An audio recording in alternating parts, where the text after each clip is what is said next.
Halo semuanya, selamat datang di video presentasi untuk mata kuliah Manajemen Strategi. Pada kesempatan kali ini, saya akan membahas tentang unsur-unsur strategi. Presentasi ini disusun oleh saya, Andi Rohansa, dan teman saya, Izul Maulana Fadil, dari kelas 04 SMJE 017, Fakultas Ekonomi dan Bisnis, Program Studi Manajemen Universitas Pamulang. Materi ini juga dibimbing oleh dosen kita tercinta, yaitu Ibu Syarifah Ida Farida.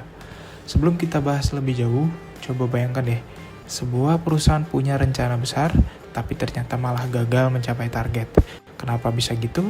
Salah satu penyebab utamanya adalah karena strategi yang mereka pakai belum lengkap atau kurang terstruktur. Makanya, memahami unsur-unsur dalam strategi itu penting banget, supaya rencana yang kita susun bisa berjalan efektif dan bisa menjawab tantangan yang dihadapi. Kenapa unsur strategi itu penting? Dengan tahu unsur-unsur strategi, kita bisa bantu organisasi buat langkah yang lebih jelas, bisa lebih adaptif, dan siap menghadapi perubahan. Strategi yang baik bukan cuma tentang ide besar, tapi juga soal bagaimana unsur-unsurnya saling mendukung. Apa aja sih unsur-unsur strategi itu? Nah, ini bagian intinya. Unsur strategi terdiri dari beberapa komponen utama, seperti yang pertama itu visi dan misi. Ini ibarat kompas, nunjukin arah dan tujuan organisasi. Yang kedua, itu tujuan. Apa sih yang ingin dicapai? Itu harus jelas. Lalu yang ketiga, kebijakan. Ini panduan supaya semua kegiatan sesuai dengan jalurnya.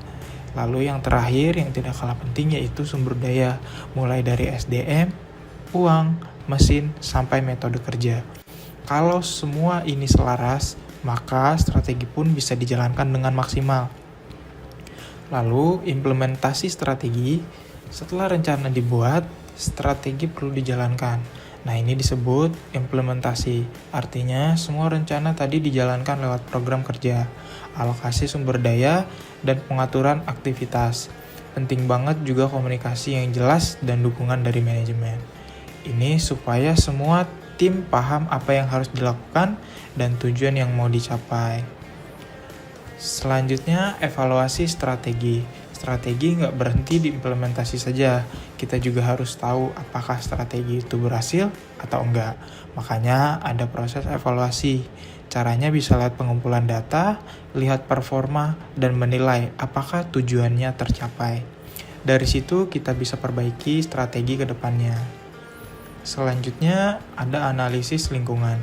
Dalam menyusun strategi, kita juga perlu tahu kondisi di sekitar. Dengan analisis SWOT, kita bisa tahu apa kekuatan, kelemahan, peluang, dan ancaman. Tujuannya apa? Supaya strategi yang dibuat benar-benar sesuai sama kondisi nyata di lapangan. Selanjutnya, peran kebijakan. Kalau strategi itu peta, kebijakan adalah rambu-rambunya. Kebijakan membantu menjaga agar semua langkah tetap konsisten, mendukung tujuan, dan gak keluar jalur. Oke, biar makin jelas, yuk kita lihat contoh soal. PT Sejahtera mengalami penurunan kualitas produk, padahal bahan baku dan tenaga kerjanya sudah oke. Ternyata masalahnya ada di mesin produksi yang sudah tua. Berarti unsur strategi yang harus diperbaiki adalah mesin. Jadi meskipun yang lain bagus, kalau mesinnya bermasalah, tetap aja hasilnya kurang maksimal. Jadi dari semua pembahasan tadi, bisa kita simpulkan bahwa unsur-unsur strategi sangat penting. Dengan unsur yang lengkap dan saling mendukung, organisasi bisa lebih siap menghadapi perubahan dan mencapai tujuannya. Strategi yang kuat itu strategi yang dibangun dari unsur yang jelas dan terarah. Penyusunan materi ini menggunakan referensi dari buku jurnal dan artikel terbaru seperti dari detik.com, Grid Nusa, Universitas Terbuka, dan sumber lainnya. Baik, terima kasih banyak sudah menyimak video ini. Semoga apa yang saya sampaikan dan teman saya sampaikan bisa bermanfaat dan menambah pemahaman tentang manajemen strategi. Sampai jumpa di presentasi lainnya dan semangat terus belajarnya.